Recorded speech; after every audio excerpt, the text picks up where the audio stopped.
কেমন আছো সবাই? আমি খুবই ভালো আছি।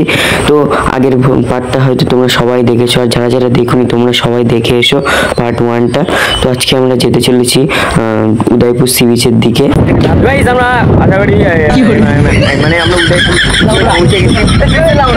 তো বন্ধুরা তারপরে আমরা উদয়পুর সি বিচে চলে আসলাম। এখানটা অনেকটাই আমাদেরকে ভালো লেগেছিল, এদিকে ভিউটা অনেক সুন্দর সুন্দর ছিল, আপনারা আশা করি দেখতে পাচ্ছেন।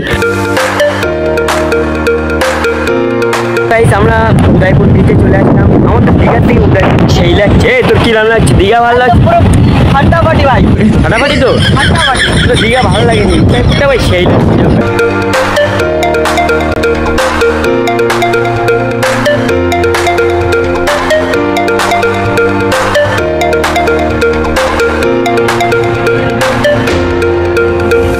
তো বন্ধুরা তারপরে আমরা উদয়পুর সি বিচে ঘুরছিলাম।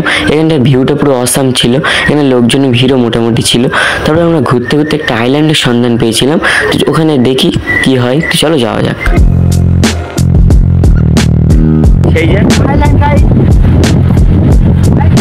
যখন আমরা ওই আইল্যান্ডে যাবো, দেখো আমার নতুন একটা এক্সপিরিয়েন্স হবে। এই জায়গাটা তোমরা একটু চেক করো, পুরো একদম আইল্যান্ডের মতো। তো বন্ধুরা তারপরে আমরা উদয়পুর সি বিচটা ঘুরছিলাম, তখন সন্ধে হয়ে আসছিল বলে আমরা এবার দীঘা সি বিচে যাবো, যেখানটায় ক্যাঁকড়া মাছ সব ভাজা পাওয়া যায়, ওই মার্কেটটায় যাবো। তো চলো যাওয়া যাক। তো বন্ধুরা তারপরে আমি একটু পাগলামি করতে করতে দীঘা সি বিচের দিকে যাচ্ছিলাম। বন্ধুরা তারপরে আমরা দীঘা সি বিচের পাশে যে মার্কেটটা আছে সেই মার্কেটটায় চলে আসলাম।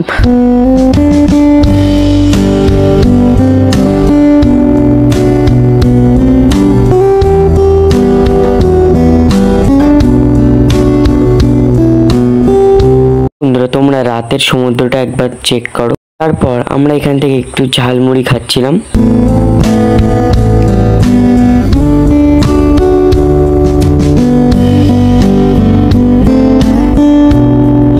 তারপর এখান থেকে আমরা আর্সেলানের বিরিয়ানি নিয়ে রুমের দিকে যাব।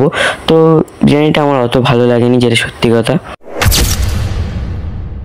তো বন্ধুরা এই ভ্লগে তোমাদেরকে আমি আমাদের রুম ট্যুরটা দেখাবো। আর একটা কথা বলে রাখি, এই সময় আপনারা কেউ দীঘায় আসেন না, কারণ এই সময় যেসব হোটেলগুলো 1800-2200 টাকায় পাওয়া যেত সেগুলো এখন 3000 টাকার উপরে ভাড়া নিচ্ছে, এবং হোটেলগুলো খুবই লো কোয়ালিটির হোটেলে এখন 3000 টাকার নিচ্ছে। কেন সেটা আমি জানি না কারণটা। তারপর বন্ধুরা দেখুন আমাদের হোটেলের ব্যালকনি থেকে সি ভিউটা খুব ভালো করে পাওয়া যাচ্ছে। তো বন্ধুরা এখন আমরা যাব একটু মোহনায়। তো বন্ধুরা আমরা মোহনার উদ্দেশ্যে বের হয়ে পড়েছি।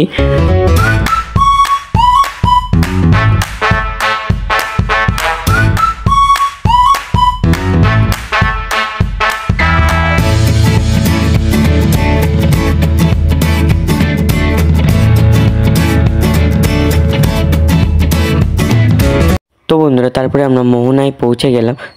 তো এখানটায় অনেক সুন্দর সুন্দর ইলিশ মাছ, আরও অনেক রকমের মাছ, আমি নাম জানি না, এখানে ছিল। তো বন্ধুরা আপনারা সঙ্গের সাথে এগুলো উপভোগ করতে থাকেন।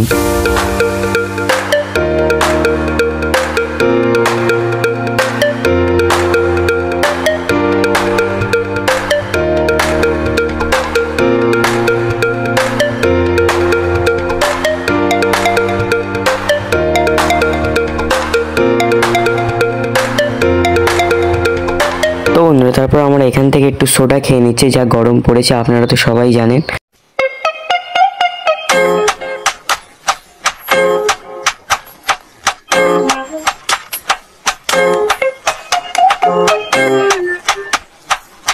তো বন্ধুরা এটাই হলো সেই মোহনা, যেখানটায় সমুদ্র এবং নদী একই সঙ্গে মিলেছে। এবং তো হ্যালো গাইস, আশা করি সবাই ভালো আছো। তো রাস্তাতে যাচ্ছিলাম দীঘাতে, সেটা আপনারা সবাই জানেন। সেখানে একটা স্টিমারের সাথে দেখা হয়ে গেল। তোমার চ্যানেলের নামটা একটু বলে দাও। আমার চ্যানেলের নাম সোহানা আক্তার। এই চ্যানেলটা সবাই ফলো করে দেবেন, ঠিক আছে? দেখতে পাচ্ছেন।